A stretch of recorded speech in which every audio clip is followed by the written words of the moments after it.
Good evening class.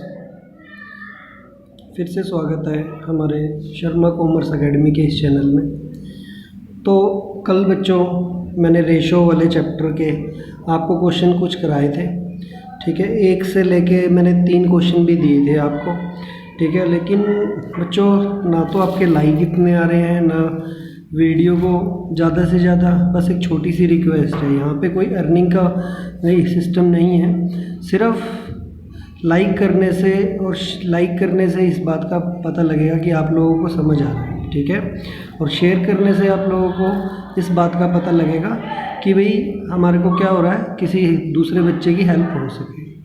और बच्चों एक बेल आइकन है यहाँ पर, आपको दिख रहा होगा चैनल में बेल आइकन, एक घंटी के टाइप से होगा, उसको ज़रूर दबा दें, ठीक है, ताकि आने वाली जो वीडियोस होंगी, ठीक है, आपके पास एक नोटिफिकेशन आ जाया करेगा, ठीक है। तो चलो अब हम स्टार्ट करते हैं अपनी आज के काम की तरफ, ठीक है।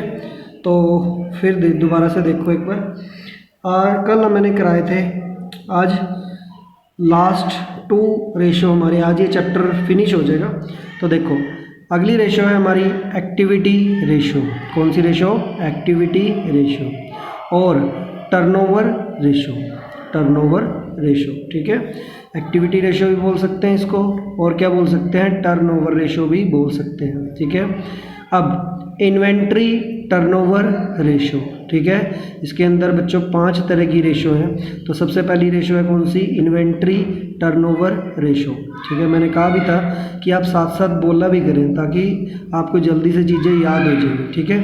तो दूसरी बात बच्चों, देखो इन्वेंट्री टर्नओवर रेशो, इसका दूसरा नाम क्या है? Stock turnover ratio. Stock turnover का मतलब क्या होता है? सेल। कंपनी की जो सेल होती है उसको क्या बोलते हैं? टर्नओवर बोलते हैं, ठीक है। ट्रेड रिसेवेबल टर्नओवर रेशो, ठीक है। ये सारी सेल के बेस पे निकलेंगी।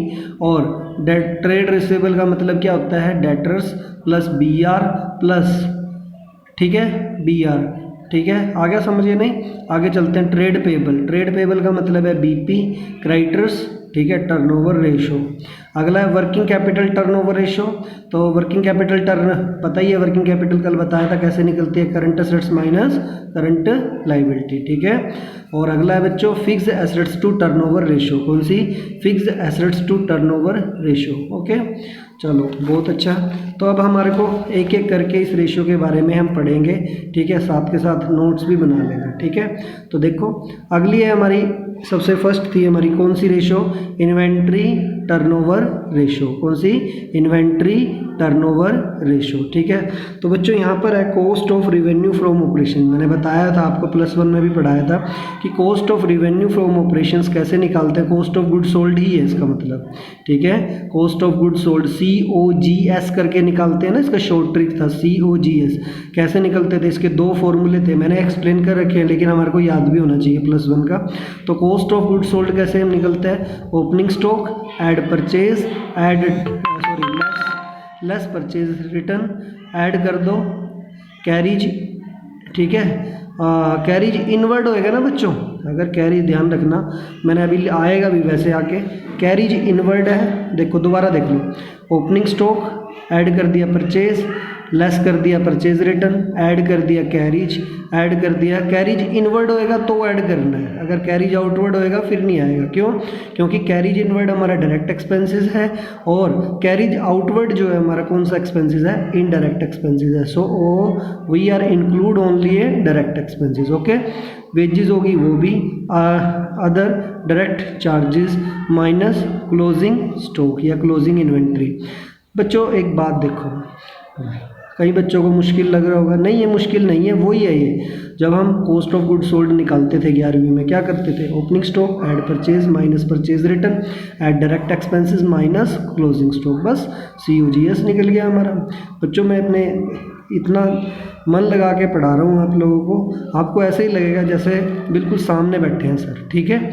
आपको वीडियो को देखोगे ना तो ऐसा लगेगा बस सर सामने ही बैठे हैं बिल्कुल, ठीक है, फेस टू फेस क्लास। चलो आगे चलते हैं बच्चों। इसके बाद और cost of revenue from operation निकालने का एक और फॉर्मूला होता है, ठीक है। क्या था? सेल में से क्या माइनस कर दो? जीपी माइनस कर दो। सेल में से क्या माइनस कर दो? जीपी। सेल का मतलब ही यहाँ पे रिवेन्यू फ्रॉम ऑपरेशन है और माइनस जीपी, ठीक है। एवरेज इन्वेंट्री कैसे निकलती है? ओपनिंग स्टॉक ऐड, ठीक है, ओपनिंग स्टॉक ऐड कर दो क्लोजिंग स्टॉक और डिवाइड बाई 2, ठीक है। ओपनिंग इन्वेंट्री भी बोल सकते हैं और क्लोजिंग इन्वेंट्री डिवाइड बाई 2, बस, ठीक है। याद हो गया? को देखो सबसे पहले, अब मेरे को अगर ये फॉर्मूला याद नहीं है तो हमारा क्या था? Average turnover ratio. Average turnover ratio निकालना है कॉस्ट ऑफ गुड सोल्ड या cost of revenue from operations divide by average inventory. और एवरेज इन्वेंट्री तो पता है, opening plus closing divide by 2। और रही बात कॉस्ट ऑफ गुड सोल्ड की, तो वही opening stock add purchase add direct expenses minus closing stock. Direct expenses जो ट्रेडिंग अकाउंट में आते थे, ठीक है। आगे समझिए नहीं? चलो अब आगे चलें फिर बच्चों। इसके एवरेज, ये जो चल रहा है हमारा इन्वेंट्री वाला टर्नओवर रेशो वाला, इसके अंदर जितनी भी रेशो आएंगी इस सभी के आंसर टाइम्स में आएंगे, ठीक है। मैंने बहुत बड़ी मेहनत लगा के नोट्स बनाए हैं, आप लोग देखो। एवरेज एज ऑफ इन्वेंट्री आगे निकालना होता है हमारे को, एवरेज एज ऑफ इन्वेंट्री। तो ये कैसे निकलता है? Days in year divide by inventory turnover ratio. Days in year, ठीक है, 365 एज्यूम करना है और divide by average turnover ratio. ये क्वेश्चन में आपने निकालना ही है, अभी बताया ना पीछे फॉर्मूले में, यहाँ पे बताया था, पिछले पन्ने में बताया था ना, ये रहा, ठीक है। आ गया होगा समझ, ठीक है। ये सारे का सारा आप लोगों को, ठीक है। अगला देखते हैं इसके बाद। तो मैंने बात भी लिखी थी, मैंने कहा ध्यान रखें, कैरीज इनवर्ड है तो वो हमारा डायरेक्ट एक्सपेंसेस है और कैरीज आउटवर्ड है तो वो हमारा कौन सा खर्चा है? इनडायरेक्ट एक्सपेंसेस है। कॉस्ट ऑफ रिवेन्यू के लिए क्या करेंगे? कैरीज इनवर्ड को इंक्लूड करना है, एक ही बात है, ठीक है। हाँ, ये मैंने एक स्टार डाल देना यहाँ पे और लिख लेना, ठीक है। कॉस्ट ऑफ रिवेन्यू के लिए आपको क्या करना है? कैरीज इनवर्ड को इंक्लूड करना है, ठीक है। आगे चलते हैं। अब देखो बहुत सारी चीज़ें हैं, आप लोगों को एक अच्छा सा शॉर्ट ट्रिक बता देता हूँ, ठीक है। मेरा भी मैथ थोड़ा सा वीक है, तो देखो अगर क्वेश्चन में यह लिखा है कि अगर क्वेश्चन में ये लिखा है कि ओपनिंग स्टॉक क्लोजिंग स्टॉक से 10,000 कम है या 10,000 ज़्यादा है, ठीक है, या तो लेस है या फिर मोर है, तो आप क्या करोगे? क्लोजिंग स्टॉक ओपनिंग स्टॉक से 10,000 कम है या ज़्यादा है तो एक बार माइनस कर देना है और एक बार क्या कर देना है? प्लस। एक बार क्या कर देना है? माइनस, और एक बार क्या कर देना है? प्लस, ठीक है। मैं दोबारा सुनो, अगर क्वेश्चन में लिखा है कि क्लोजिंग स्टॉक ओपनिंग स्टॉक से 10,000 या तो कम है या फिर क्या है? 10,000 अधिक है, या 15,000 कम है या 15,000 से अधिक है, ठीक है। तो आपको एक बार तो माइनस कर देना है और एक बार क्या कर देना है? उसको प्लस। आ गया समझ?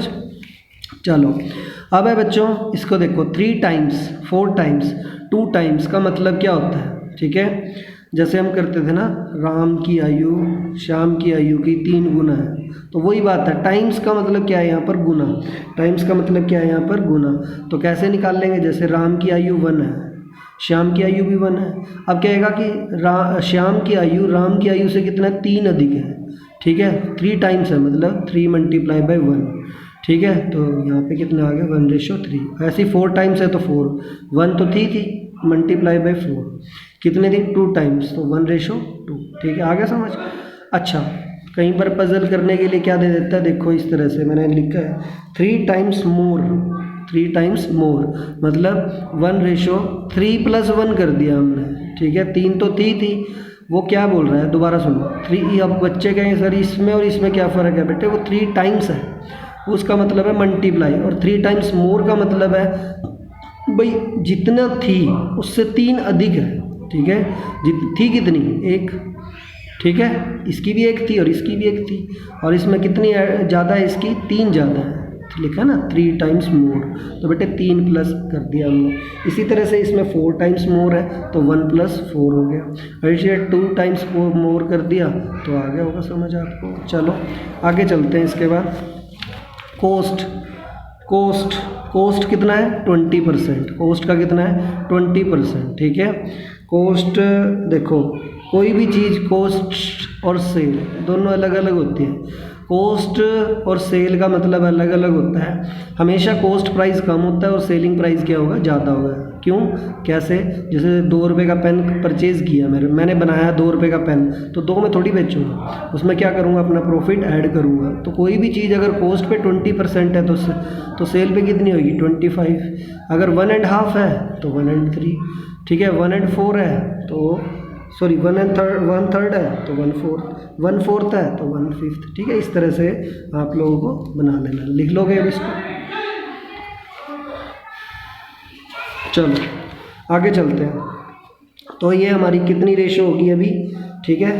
अब मैंने कितनी रेशो करा दी यहाँ पे आपको, अभी एक ही हुई है मेरे ख्याल से ना, एक ही हुई है। दूसरी रेशो का नाम है, देखो अभी तक क्या है, एक ही रेशो पड़ी है, उसका नाम क्या है, इन्वेंट्री टर्नओवर रेशो। अभी बताया था थोड़ी देर पहले, cost of goods sold divide by average inventory बस, ठीक है। चलो अगला ट्रेड रिसेबल टर्नओवर रेशो। क्या है, trade receivable turnover ratio. Trade receivable turnover ratio में net credit revenue from operation divide by average trade receivable, ठीक है। और इसका भी आंसर किस में आएगा, टाइम्स में आएगा। इसका भी आंसर किस में आएगा, टाइम्स में।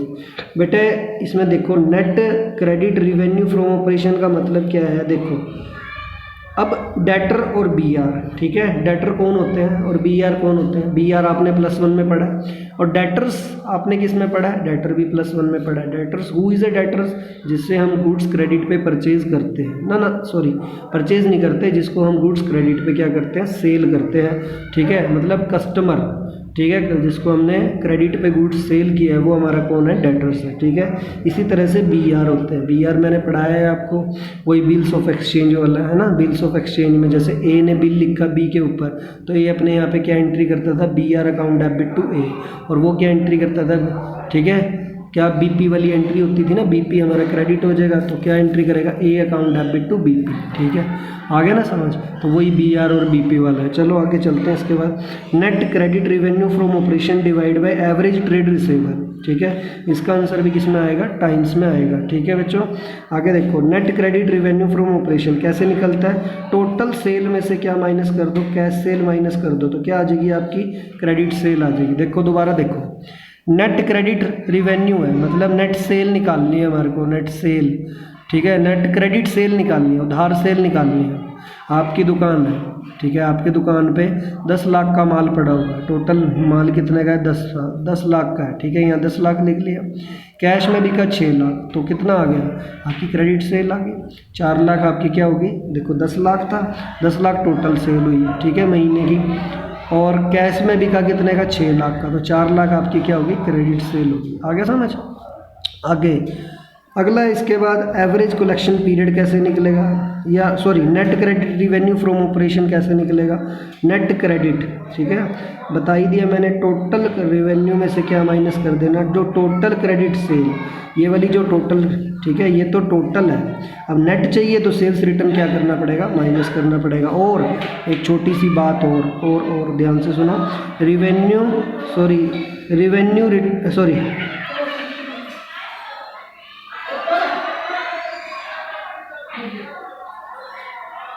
रिटर्न इनवर्ड भी बोलते हैं इसको, है ना, था ना, रिटर्न इनवर्ड भी बोलते हैं बच्चों, ध्यान रखना।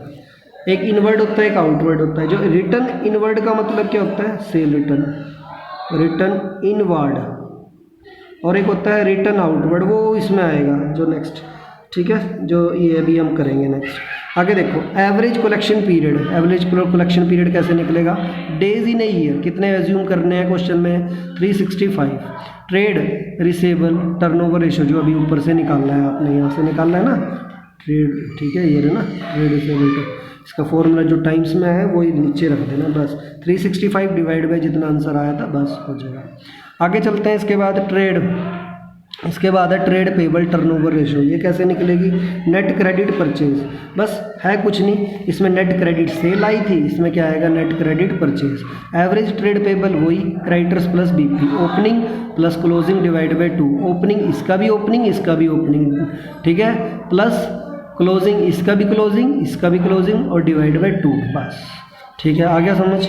तो बस, और ये वैसे ही है कि नेट क्रेडिट परचेज कैसे निकलेगी, आपको पता ही है कि टोटल परचेज में से क्या माइनस कर दो, क्रेडिट परचेज, सॉरी एक सेकेंड, टोटल क्रेडिट परचेज है ना, टोटल क्रेडिट परचेज निकालनी है। तो देखो इसमें क्या करना पड़ेगा, टोटल ये क्या लिखा है, एक ध्यान रखें, if the amount credit purchase is not given in the questions the ratio may be calculated at a total purchase. ठीक है, अगर क्रेडिट परचेज नहीं दे रखी तो टोटल परचेज को ही क्या मान लेंगे हम, नेट क्रेडिट परचेज मान लेंगे। ठीक है, चलो क्रेडिट परचेज बता ही दिया, टोटल परचेज में से क्या माइनस कर देंगे, परचेज रिटर्न माइनस कर देंगे, या अब यहाँ पे आएगा रिटर्न आउटवर्ड, ध्यान रखना return outward. Average payment period कैसे निकलेगा, 365 divide by trade payable, 365 divide by trade payable. Okay, चलो लो बस खत्म होने वाला है। तो इसके बाद फोर्थ नंबर पे वर्किंग कैपिटल टर्नओवर रेशो, कौन सी ratio, working capital turnover ratio, बहुत ही आसान है, net revenue from operation divide by working capital. Net revenue from operation आपको पता ही है, नेट सेल, और डिवाइड बाय वर्किंग कैपिटल आपको पता ही है, current assets minus current liability. Okay, तो नेट रिवेन्यू फ्रॉम ऑपरेशन निकालने का क्या फॉर्मूला है, cash revenue from operation plus credit revenue from operation, total आ जाएगा ना फिर हमारा। ठीक है, कैश सेल कितनी है, क्रेडिट सेल कितनी है, बस दोनों को ऐड कर देंगे तो नेट रिवेन्यू फ्रॉम आ जाएगा, नेट रिवेन्यू फ्रॉम ऑपरेशन आ जाएगा बस। ठीक है, आ गया समझ। ये लो लास्ट मेरे ख्याल से एक बार फिर दोबारा से देख लें, कभी कोई रेशो रहे ना गई नहीं। ठीक है, इसके बाद है last ratio, fixed assets to turn ratio. ये तो बहुत ही आसान है, नेट रिवेन्यू फ्रॉम ऑपरेशन, वही नेट रिवेन्यू। ठीक है बच्चों, नेट का मतलब है सेल में से ना सेल रिटर्न क्या कर देना, माइनस कर देना। ठीक है, net divide by net fixed assets. ठीक है, फिक्स्ड एसेट्स का मतलब पता ही है, नेट पूछ रहे हैं ना ये, तो फिक्स्ड एसेट्स में से डेप्रिसिएशन क्या हो जाएगा, लेस हो जाएगा। बस ये पांचों रेशो होगी। तो देखते हैं इसके क्वेश्चंस। ठीक है, बुक में से अब आ जाते हैं यहाँ पे। ठीक है, अब फॉर्मूले वगैरह नहीं पढ़ने, सीधे क्वेश्चन करने हैं। तो दिख रहे हैं क्वेश्चन। ठीक है, थोड़ा ब्लैकनेस आ रही है मेरे ख्याल से, ये लो। इन्वेंट्री एट, क्वेश्चन नंबर 36 है मेरी बुक में, इन्वेंट्री एट द बिगिनिंग का मतलब क्या है, opening stock. Inventory at the closing मतलब क्लोजिंग स्टॉक। परचेज दे रखा है, कैरीज इनवर्ड। ठीक है, रिवेन्यू फ्रॉम ऑपरेशन बहुत ही आसान है, इन्वेंट्री टर्नओवर रेशो निकालने का फॉर्मूला क्या होता है, यही निकालना है हमारे को, ये लिखा है ना, कैलकुलेट इन्वेंट्री टर्नओवर रेशो निकालना है। तो cost of revenue divide by average.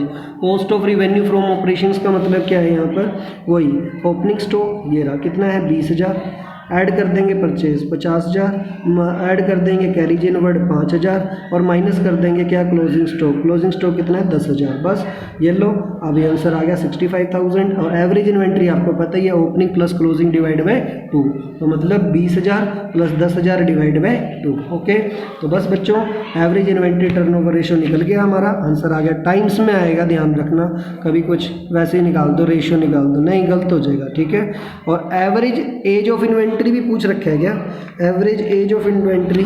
ठीक है, नहीं पूछ नहीं रखा, लेकिन आपको निकाल देना है, क्या कर देना है, बस कुछ नहीं, 365 तो आएगा ही आएगा, क्योंकि साल के अंदर कितने होते हैं, 366 एज्यूम नहीं करना, आपको एज्यूम करना है 365। ठीक है, और divide by average inventory turnover ratio कितना है 4.33। आ गया समझ।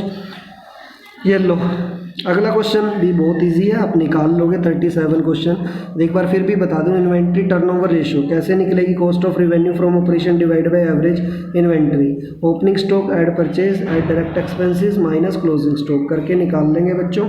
और इस तरह से ये हमारा जो है हो जाएगा, मेरे को नहीं लगता किसी भी बच्चे को कोई दिक्कत आएगी। ठीक है, ये हो जाएगा बच्चों। ठीक है,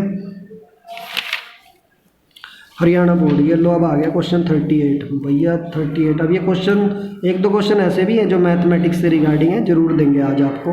क्रेडिट सेल दुकान पे, अब ये मैं सीधा सा एग्जांपल लेके चलता हूँ। ठीक है, average inventory turnover ratio, following information, gross profit दे रखा है हमारे को, कितना दे रखा है, ग्रोस प्रॉफिट कितना है 25%। ठीक है, ग्रोस प्रॉफिट 25% है। क्रेडिट सेल कितनी है 270, कैश सेल कितनी है 1.5 लाख, सेल्स रिटर्न कितनी है 20,000, ओपनिंग इन्वेंट्री 55,000, क्लोजिंग इन्वेंट्री 45,000। बस बहुत ही आसान है। इन्वेंट्री टर्नओवर रेशो का formula cost of revenue from operations divide by average inventory. तो रिवेन्यू फ्रॉम ऑपरेशंस हमारे को दे रखा है, क्या है देखो, क्रेडिट तो दे ही रखा है।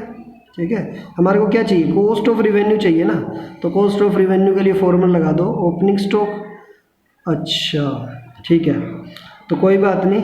ये क्या कह रहा है, एक फॉर्मूला और पढ़ाया था मैंने, मैंने कहा था जब ओपनिंग स्टॉक परचेज वगैरह ना दे रखी हो तो एक फॉर्मूला लगा देना, कौन सा, सेल में से क्या माइनस कर देना, जीपी। तो सेल हमारी दे रखी है क्या क्वेश्चन में, ये दे रखी है सेल। सेल कितनी दे रखी है, 270 की तो ये हुई थी और 1.5 लाख ये हुई थी। टोटल कितने की होगी, 4 लाख की। टोटल कितने की होगी, 4 लाख की। माइनस ग्रोस प्रॉफिट किसका है, ग्रोस प्रॉफिट 25% है। किसका, किसका 25%, ग्रोस प्रॉफिट हमेशा जो प्रॉफिट है वो किसके ऊपर निकलेगा, सेल के ऊपर ही तो निकलेगा। तो ठीक है, तो 4 लाख, 4 लाख का 25%, 25 चौका 100, 1 लाख। तो 4 लाख में से 1 लाख माइनस कर दिया तो कितना आ गया, 3 लाख। तो फिर average inventory opening plus closing divide by 2, बस आंसर निकाल लेंगे। ठीक है, और ये टाइम्स में आंसर आ जाएगा। बच्चों अगला क्वेश्चन भी आप लोगों को खुद से करना है। ठीक है, इसमें कुछ नहीं है, कॉस्ट ऑफ रिवेन्यू है। ठीक है, रिवेन्यू वो ऐसे ही है जैसे अभी कराया था। ठीक है, इसमें कोई गड़बड़ नहीं है होनी चाहिए। आगे इसी में 40 क्वेश्चन में देखूँ, अच्छा चलो 40 तो कराना पड़ेगा भाई। रिवेन्यू फ्रॉम ऑपरेशन कितना है, 2 लाख। ग्रोस प्रॉफिट है, यहाँ पे देखो ग्रोस प्रॉफिट वैसे तो सेल के ऊपर होता है, लेकिन अब की बार किसके ऊपर दे रखा है, कॉस्ट के ऊपर दे रखा है। किसके ऊपर दे रखा है, कॉस्ट के ऊपर। तो opening inventory was 1/3 of the value of closing inventory. एक बात और कह रखी है कि जो ओपनिंग स्टॉक है वो किसका, 1/3 है क्लोजिंग स्टॉक का। किसका, क्लोजिंग स्टॉक का। तो क्लोजिंग स्टॉक पता होना चाहिए। तो क्लोजिंग स्टॉक पे जब हम गए तो कितना, 30% ऑफ रिवेन्यू फ्रॉम ऑपरेशन। देखो दोबारा देख लो एक बार, कह रहा है सेल हमारी कितनी है दुकान पे, 2 लाख की। ग्रोस प्रॉफिट, पापा ने मेरे को कहा कि जो जितनी भी कॉस्ट है उसका 25% हमारा क्या रहेगा, प्रॉफिट। दुकान पे पहले ही माल नहीं पता ओपनिंग स्टॉक कितना रखा हुआ है, तो 1/3 है जो ओपनिंग स्टॉक है वो किसका, 1/3 है क्लोजिंग स्टॉक का 1/3 है। और जो क्लोजिंग स्टॉक पता करना पड़ेगा, फिर क्लोजिंग स्टॉक पता किया तो क्लोजिंग स्टॉक है किसका, 30% किसका है, रिवेन्यू फ्रॉम ऑपरेशन का। तो ठीक है, तो देखते हैं। अब ग्रोस प्रॉफिट कितना है, 25% ऑन कॉस्ट है। ये क्या है, ऑन कॉस्ट। ठीक है, तो अगर अज्यूम से अगर हमारी कोई भी गुड्स है उसकी जो कॉस्ट है वो कितनी है, 100 रुपीज़। अगर मैं 100 रुपये के शूज़ खरीदता हूँ तो 25% हमारा मार्जिन है, तो कितने में सेल होएगा, 125 में। ठीक है, इसी तरह से आपको लिखना है कि if goods cost 100 then sold 125। तो एक है तो कितना हो जाएगा, 125 डिवाइड बाई 100। कल वाला बताया था मैंने। एक है तो कितना हो जाएगा, 1।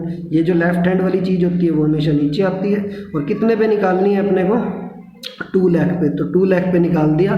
100 divide by 125 multiply by 2 lakh, तो कितना आ गया, 1,60,000। ठीक है, तो ये 1,60,000 क्या आ गया, cost of revenue from operation आ गया। ठीक है, cost of revenue from operation आ गया। ठीक है बच्चों, क्लोजिंग इन्वेंट्री क्या बोल रहा था कि क्लोजिंग इन्वेंट्री कितना है, 30% है। किसका, यहाँ पे था ना, ये रहा 30% रिवेन्यू फ्रॉम ऑपरेशन का। तो ठीक है, तो कितना था रिवेन्यू फ्रॉम ऑपरेशन, कितना था हमारा, 2 लाख। 2 लाख का 30%। अब ये क्यों नहीं लिया हमने, ये बेटे क्या है, कॉस्ट ऑफ रिवेन्यू है, ये कॉस्ट ऑफ है, ये COGS है। ये COGS का थोड़ी कह रहा है, ये तो किसका बोल रहा है, ऑफ रिवेन्यू फ्रॉम ऑपरेशन। तो रिवेन्यू फ्रॉम ऑपरेशन कितना है, 2 लाख। 2 लाख का 30% करना है, तो 30% किया तो कितना आ गया, 60,000। ठीक है, अब कह रहा था जो आपका अभी क्लोजिंग स्टॉक आ गया ना सर, क्लोजिंग स्टॉक का 1/3 कर दो तो आपका ओपनिंग स्टॉक आ जाएगा। ये लिखा है ना इसमें, 1/3 ऑफ द क्लोजिंग स्टॉक। तो बच्चों ये आ गया। इसके बाद वैसे ही है, सिंपल डिट्टो हो जाएगा। चलते हैं आगे 41 क्वेश्चन पे। 41 ये लो, cost of revenue from operation. ये बहुत ही आसान है यार, ये बनता नहीं कहीं से कराना, तो छोड़ देता हूँ मैं इसको, आप खुद से ट्राई करना। चलो अब 42 क्वेश्चन है, ये देख लेते हैं जरा। 42 question cash revenue from operation है 2 lakh, credit revenue from operation है 4 लाख, ग्रॉस प्रॉफिट है 1 लाख, इन्वेंट्री टर्नओवर रेशियो है 5 times. If closing inventory is 80,000 in excess of opening inventory, if closing inventory is 3 times that the beginning. ठीक है, if closing inventory 3 times in the beginning, if opening. बच्चों बहुत सारे case दे रखे हैं, तो ठीक है, तो सबसे पहले तो हमारे को क्या निकालना है इस क्वेश्चन में, कॉस्ट ऑफ रिवेन्यू निकाल लेते हैं। क्यों, क्योंकि इसमें परचेज वगैरह कुछ दे नहीं रखी। तो ये लो, कैसे निकाल लेंगे, cash revenue plus credit revenue. Cash revenue कितना है, देखो 2 लाख का माल तो 1 बिका हमारा, और 4 लाख का 1 बिका। ठीक है। और इसके बीच में ग्रोस प्रॉफिट दे ही रखा था, माइनस कर दिया मैंने, तो कितना आ गया मेरा 5 लाख आ गया। कितना आ गया बच्चों 5 लाख। ठीक है, आया समझ या नहीं आया? ठीक है। अगला cost of revenue from operation divide by average inventory, तो वैसे ही इसको क्रॉस करके निकाल लेंगे। ठीक है ना, क्रॉस कर लेना बच्चों। देखो ये 5 टाइम्स दे रखा है, तो इसको 5